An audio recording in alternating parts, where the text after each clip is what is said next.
هاو نیشتیمانیانی هێژا کوردستانیانی خۆراگر دۆخی ئێران ڕۆژ لە دوای ڕۆژ سەلمێنەری ئەو ڕاستیەیەکە گۆڕان بابەتێکی چاوەڕوانکراوە و تا دێ لە ڕزگاری و ئازادی نزیک دەبینەوە. لەم دۆخەدا ئێمە وەک کۆمەڵگای کوردستان لە وێستگەیەکی هەستیار و تایبەتداین.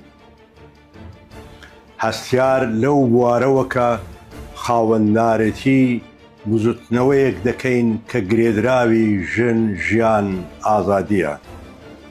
لەو ڕەهەندەوە خوازیاری هێنانە ئارای ئێرانێکی ترین، ئێرانێک کە بۆ هەمیشە لە پاوانخوازی ناسنامەی نەتەوە دەوڵەتێک دەرباز بێ و ببێتە جوغرافیایەکی مەدەنی کە تیایدا فرە ناسنامەبوون و مسۆگەربوونی سەروەری هاوبەشی هەموو نەتەوەکان بە ژێرەی یاسا بە فەرمی بناسرێت.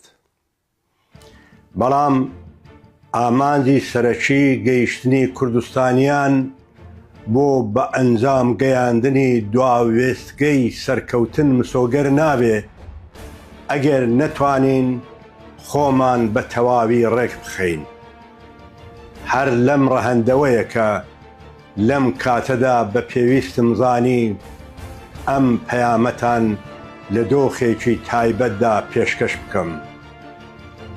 پەیامێک کە مەبەستی سەرەکی لێی بەخشینی ئارامی و پێکەوەبوونە. لە داهاتووی خۆرهەڵاتی وڵات هەوڵی هەمومان ئەوەیە کە ڕێگاکانی یەکگرتوویی کۆمەڵگای کوردستان مسۆگەر بکەین.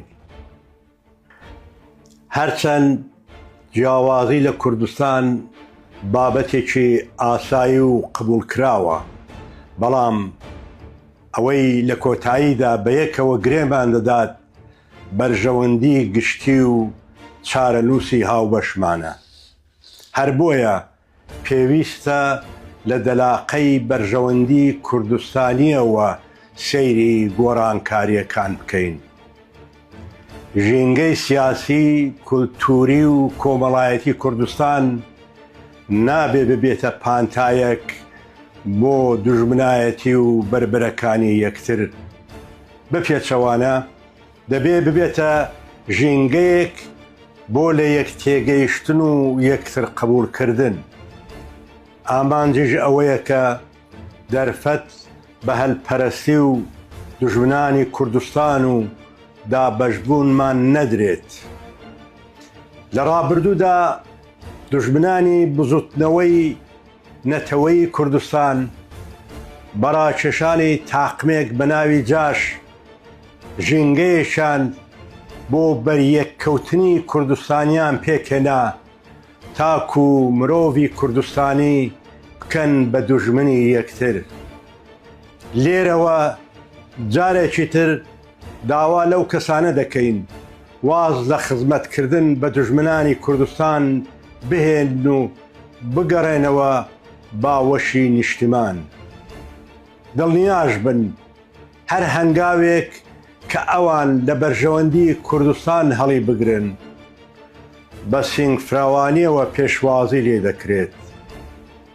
ئەزموونی بەشەکانی تری کوردستان پێشانی داوەکە هێزی دوژمن دوجار لە خاکی کوردستان ڕادەماڵرێن و ئەوەی دەبێنێتەوە کوردستان و کوردستانیانن. ئێمە لە کوردستان بێجگە لە کۆماری ئیسلامی و هێزەکانی دوژمنێک ناناسین. بۆیە هەموو هەوڵمان بۆ یەکانگیری کۆمەڵگای خۆرهەڵاتە.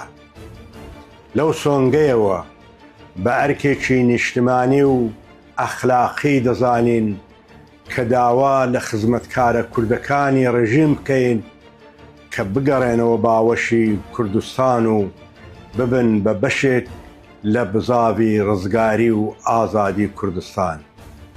سەرکەوتن بۆ گەل و ئازادی بۆ نیشتیمانە.